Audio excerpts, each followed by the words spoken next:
I was very interested that a few years ago, Elbert had dashed out this thing.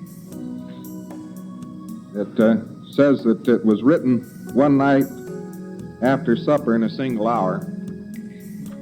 The New York Central Railroad ordered, after they had seen this in one of Hubbard's magazines, they ordered 100,000 copies of it and distributed to their employees. And then their employees evidently kept distributing this to other people, so they ordered 500,000 copies.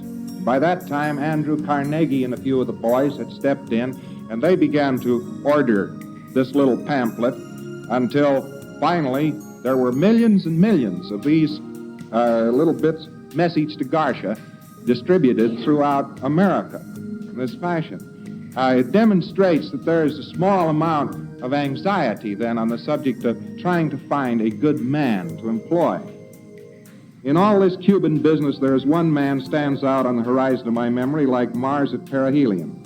When war broke out between Spain and the United States, it was necessary to communicate quickly with the leader of the insurgents. Garcia was somewhere in the mountain fastnesses of Cuba. Nobody knew where. No mail or telegraph could reach him. The president must secure his cooperation quickly. What to do? Someone said to the president, "There's a fellow by the name of Rowan will find Garcia for you if anybody can."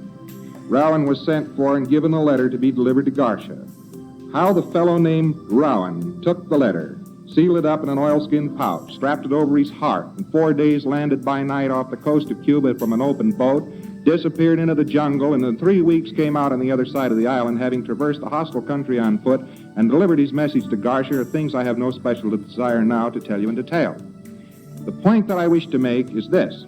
McKinley gave Rowan a letter to be delivered to Garcia. Rowan took the letter and did not ask, "Where is he at?" By the eternal, there is a man whose form should be cast in deathless bronze, and the statue placed in every college of the land. It is not book learning young men need, but a stiffening of the vertebrae which will cause them to be loyal to a trust, to act promptly, concentrate their energies, do a thing, carry a message to Garcia.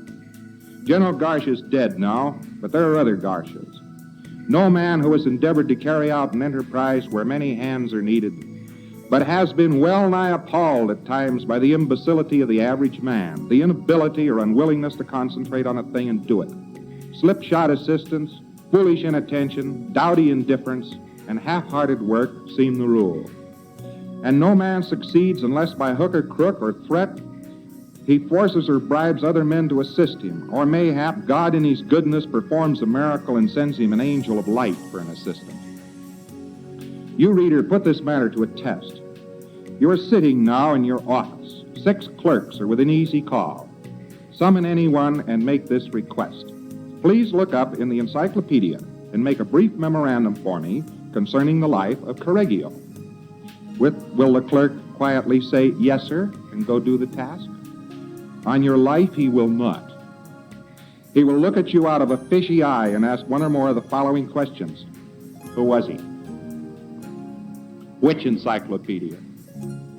Where is the encyclopedia? Was I hired for that? Don't you mean Bismarck?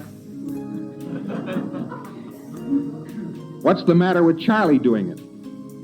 Is he dead? Is there any hurry? Can't I bring you the book and let you look it up for yourself? What do you want me to know for?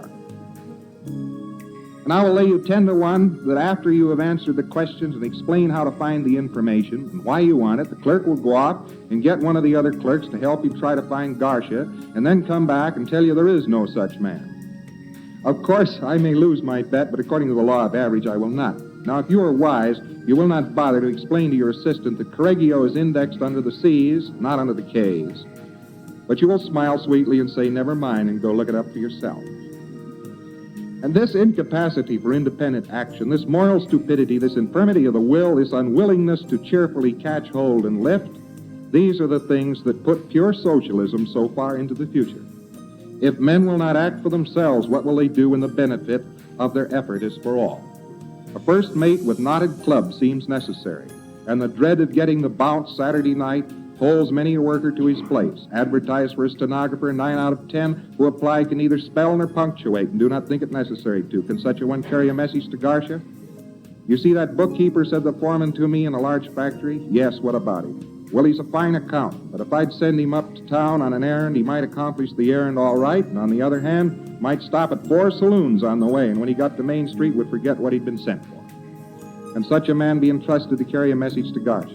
We have recently been hearing such maudlin sympathy expressed for the downtrodden denizens of the sweatshop and the homeless wanderer searching for honest employment. And with it all, often go hard words for the men in power.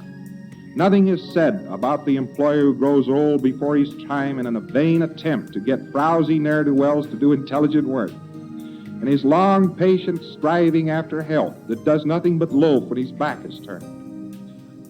He was bitter.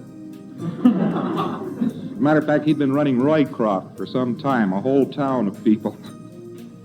In every store and factory, there's a constant weeding out process going on. The employer is constantly sending away help that have shown their incapacity to further the interest of the business, and others are being taken on. No matter how good times are, this sorting continues. Only if times are hard and work is scarce, the sorting is done finer. But out and forever, out, the incompetent and unworthy go. It is the survival of the fittest. Self-interest prompts every employee to keep the best, those who can carry a message to Garcia.